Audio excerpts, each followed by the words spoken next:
મિત્રો, મેં એક વાક્ય બોલ્યો હમણાં, એનું તોફાન મચી ગયું છે.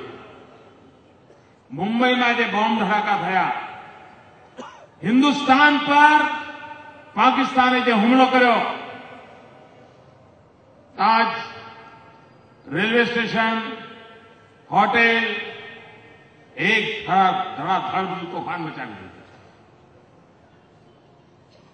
મેં હમણાં મુંબઈ, મહારાષ્ટ્રની અંદર એક સાર્વજનિક કાર્યક્રમની અંદર કહ્યું, અને હું તમને પણ કહું છું, તમને પૂછવા માંગુ છું, શું આ દેશનો અભણમાં અભણ માણસ પણ,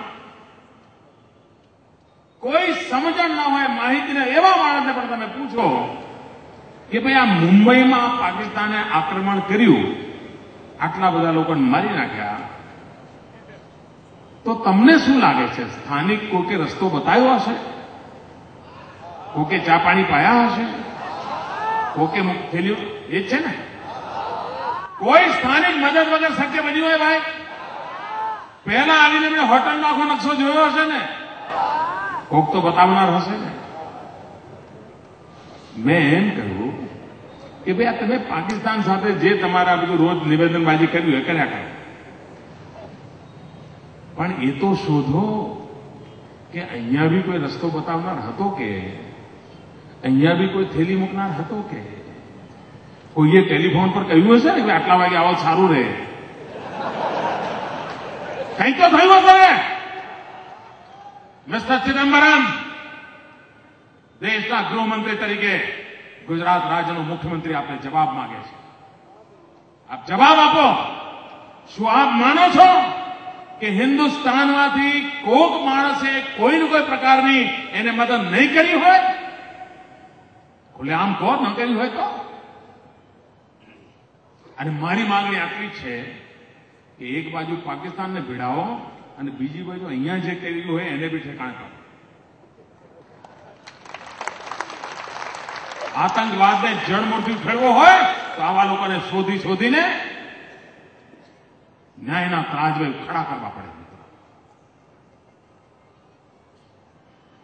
શ્રીમાન ચિદમ્બરમને પૂછવા માંગુ છું, જવાબ આપો દેશની જનતાને કે આ દેશમાં 5 વર્ષથી લગાતાર બોમ્બ ધડાકા થતા હતા. હૈદરાબાદ હોય, બેંગ્લોર હોય, વારાણસી હોય, જમ્મુ કાશ્મીરમાં રઘુનાથજીનું મંદિર હોય, દિલ્હી હોય, જયપુર હોય, ગુજરાત હોય. કોણ હતા બધા કરનારા? અને કયું કારણ હતું? કે કોઈ પકડાતા નહોતા, ષડયંત્રો પકડાતા નહોતા, સુગંધ સુધા નહોતી આવતી. કયું કારણ હતું? તો એની મેળે ધડાકા થતા હતા, જમીનમાંથી વિસ્ફોટ થતા હતા. ચિદમ્બરમજી, દેશ તમારી પાસે જવાબ માંગે છે, તમારી સરકાર પાસે જવાબ માંગે છે. હું એમને પૂછવા માંગુ છું, શું આતંકવાદને ખતમ કરવા માટે તમે એમ કહેતા હતા કાયદા પૂરતા છે, કોઈ કાયદાની જરૂર નથી, અને તમે પોતાનો કાયદો ખતમ કરી નાખ્યો,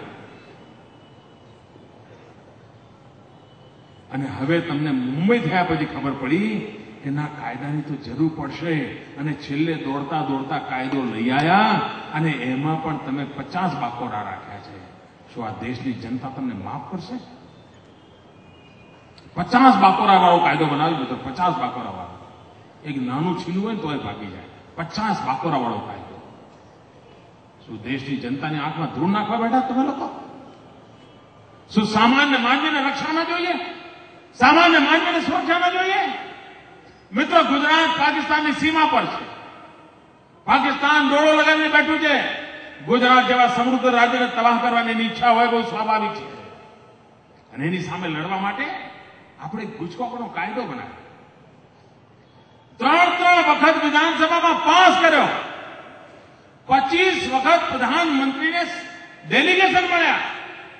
મેં કોઈ મિટિંગ એવી નહીં હોય કે જેમાં ગુજકાકનો કાયદો મંજૂર કરવાની માંગ ન કરી હોય, પણ વોટ બેંકના રાજકારણને ખાતર એમણે ગુજકોકનો કાયદો પાસ નથી કરતા. તમે કોઈ દેશ એવો જોયો છે ભાઈ કે ગુનેગારોની વિરુદ્ધનો કાયદો પાસ ન કરે એમની દોસ્તી કોની સાથે છે મારે જાણવું છે. મને પૂછે છે ને.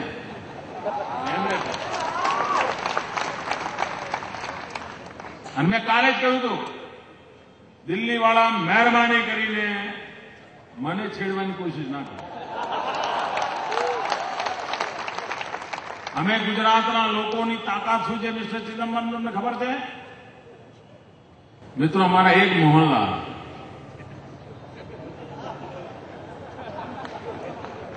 આફ્રિકા ગયા હતા. એક ગોરા માણસે અમારા મોહનલાલને રેલવેના ડબ્બામાં જ ઉતારી દીધા. બીજું કાંઈ નહીં, એક ડબ્બામાં તારી ચામડી કાળી છે, ઉતાર નીચે. આટલું જ કર્યું હતું સાહેબ. આફ્રિકાની અંદર રેલવેના ડબ્બામાં અમારા એક મોહનલાલને ઉતારી દીધા અને આ અમારા મોહનલાલને ગાંઠ વાળી આખી અંગ્રેજ સલ્તનતને નીચે ઉતારી દીધી. મોહનલાલ કરમચંદ ગાંધી. આ અમે છીએ. અમને ઓળખો તમે દિલ્હીવાળા. મિત્રો, કોઈ દેશ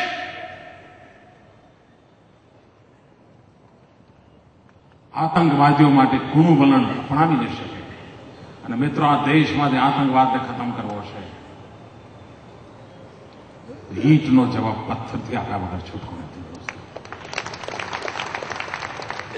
ઝીરો ટોલરન્સ જોઈએ. આ વિચાર તો કરો મિત્રો. આતંકવાદીઓ આવ્યા હતા, આતંકવાદીઓએ આમ કર્યું હતું, મુંબઈમાં આવું કર્યું, પાકિસ્તાને આમ કર્યું. એના કાગળિયા લઈને ભારત સરકાર અમેરિકા જાય છે. ત્યાં અમેરિકામાં જો અમને મારી ગયા, અમને લાફો મારી ગયા. શરમ આવે છે કે નહીં? તો તમને શરમ આવે છે કે નહીં? તમને શરમ આવે છે કે નહીં? ભાઈ, કોઈને શરમ આવે? આપણે આવું કરવાનું? અમેરિકા જઈને કેવું ભાઈ પેલા અમારા પડોશી આવ્યો મારીને જતો રહ્યો. અરે 100 કરોડનો દેશ છે. અમેરિકા આપણને પૂછવા આવે કે ભાઈ આટલો મોટો વળતો જવાબ અપાતો હશે?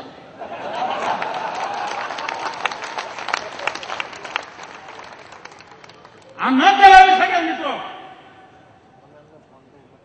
અને એટલા જ માટે હું કહું છું કે આ રાષ્ટ્રની રક્ષા શક્તિને પ્રબળતાથી આગળ બતાવી.